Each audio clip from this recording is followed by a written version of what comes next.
It's entry number, I don't even know. I'm gonna scoop myself down so you can see me, but today's video is gonna be on commitment and decision making.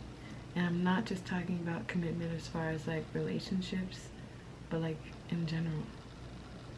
When you commit to something, it means that you make a choice and you stand on it. You're more unapologetic because you made a decision. Committing to stuff, to things, to anything, it means that you're solid.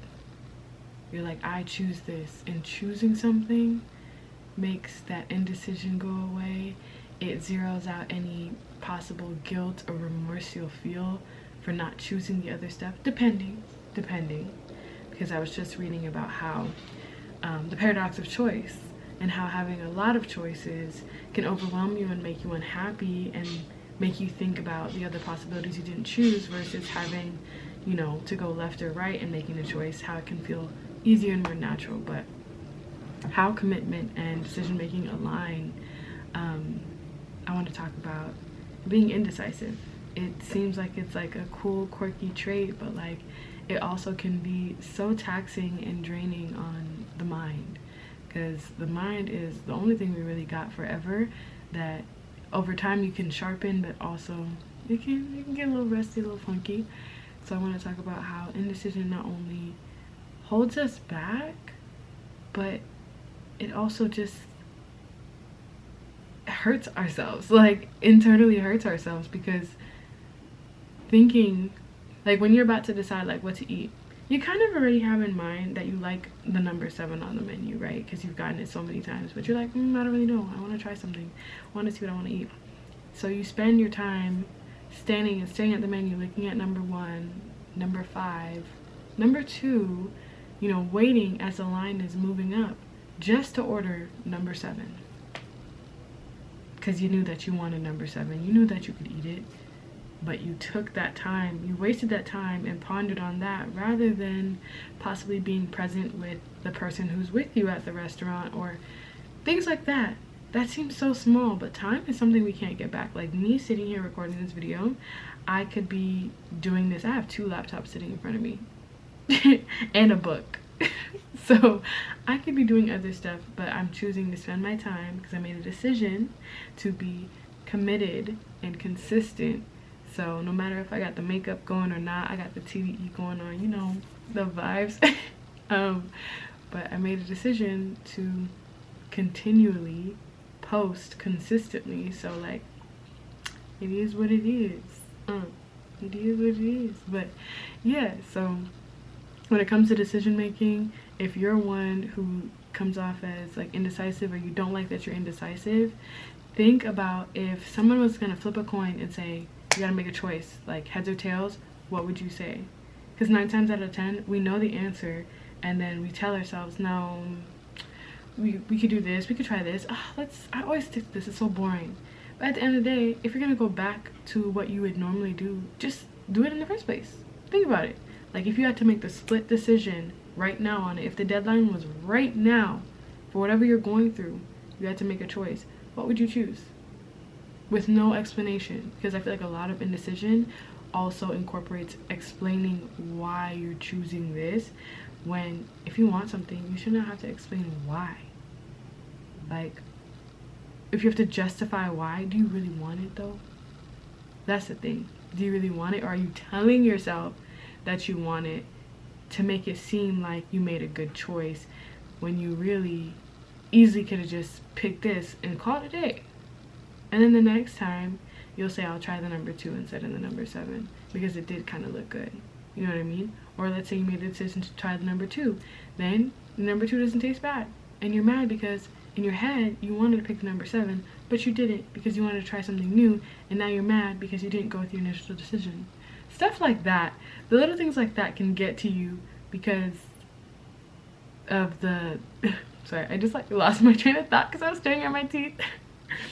But because we can be in our heads about like what we want to decide, like just go with that initial gut feeling. And sometimes you feel it but you ignore it. Sometimes it's so subtle you don't even realize that, like, you walked into a room and you kind of already scanned it and chose the person that you want to talk to, but you're like, you're waiting, and you know who you want to talk to subconsciously. You've already made up your mind, but like you're waiting for it to come out and reveal itself. And I feel like that's a lot of decision making in life. It's like we're waiting for what's in our subconscious to come up and to like make this choice for us, or for us to embrace the fact that this is what we want.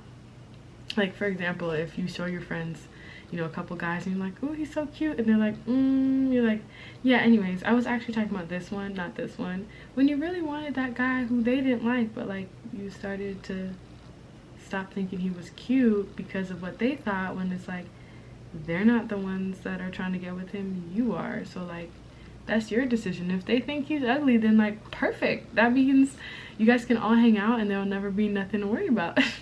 But that's decision making. As far as commitment, I feel like a lot of people nowadays are scared of committing to one thing, one option, because it feels so like limiting in consumer culture. It's like, I chose this, but like the freedom in when you actually make a choice, I can't even tell you. Like, you feel like you did something heroic, like, oh my gosh, there's no more left, right, like I don't know what to do. Like making decisions and committing to things is so fulfilling and so rewarding. Like imagine if you kept expending your energy to, you know, being a dog walker, and to being a waitress, and to being an accountant, like doing all these 3 things, rather than saying, I'm just gonna be an accountant and I'm gonna keep sticking with that. If you made the decision with that, that could lead you a lot further, because you're putting your energy into one thing consistently for like X amount of time, versus spreading yourself thin across multiple things because you like having options. Meanwhile, these options are taking away from energy that could be better spent.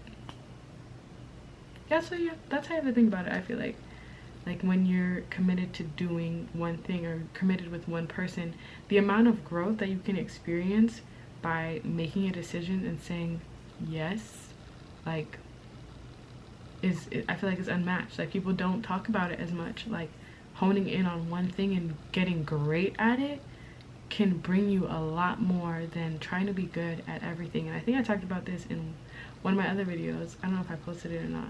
I'm trying to remember. But a master of all is a master of none.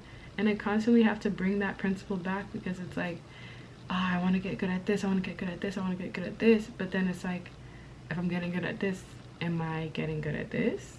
Or am I actually being real with myself and making time for both of them? Because not to say that's not possible, but like, gotta be real. There's only so many hours in the day.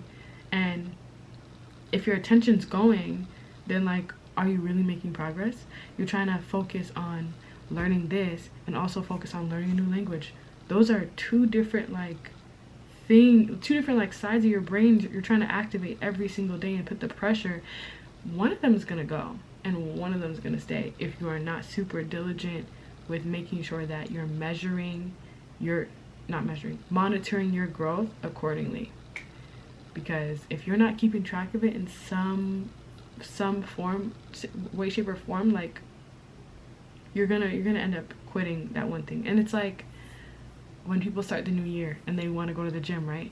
The spark of gym memberships, January 1st, so many. And then you see after January, February, the people start to not go to the gym. They start to cancel the membership. They're like, I tried, maybe next year.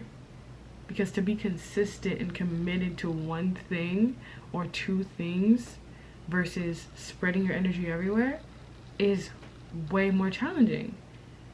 To be multitasking or multi-focus, it's really what's the word? I was gonna say a paradox. I guess a paradox. I feel like it starts from the O. We're gonna say oxymoron. It's really an oxymoron, because you can't be like multitasking. Like, to really get something done efficiently, which I used to really love. I love multitasking, and then I'm just like, this is not great unless you're doing like very little things that require like no attention. But multitasking is an oxymoron, because to really get something done to the capacity you want it done, you gotta be present. If it's gonna take 20 minutes to get this done and then this done, that can be considered, I feel like, multitasking, because you're actually spending your energy doing this, then spending your energy doing that, getting it done. Not, okay, I'm gonna do this and do this, because then one of them is gonna get half done. Or you're gonna start writing words for this that's really supposed to be for this. You know what I'm saying? I use a lot of examples, so if you ever don't understand anything, let me know. But yeah, with commitment and decision making, it's all about, what is your end goal? What do you want? Constantly have to bring myself back to that. What do you want? You got to commit to something, so you're not doing all things. Because if you're not committing to something, you're opening yourself for everything, to be honest. You know what I'm saying? Like, if you want to be a baker, you want to be the pastry chef, you want to be the one who's decorating the cakes, you want to be this, are you going to be the best baker ever? Maybe not. But at least you'll kind of know a handful of little tricks. But that's not what you want. You want to be a baker. You want to be a baker, so then be the baker, not the decorator. Not the person who's taking the cakes out. You know what I mean? Like, focus on what you want. But you have to decide what you want. That's a whole nother thing. To come to the decision and make a choice on what you want. And be committed to that. Long term.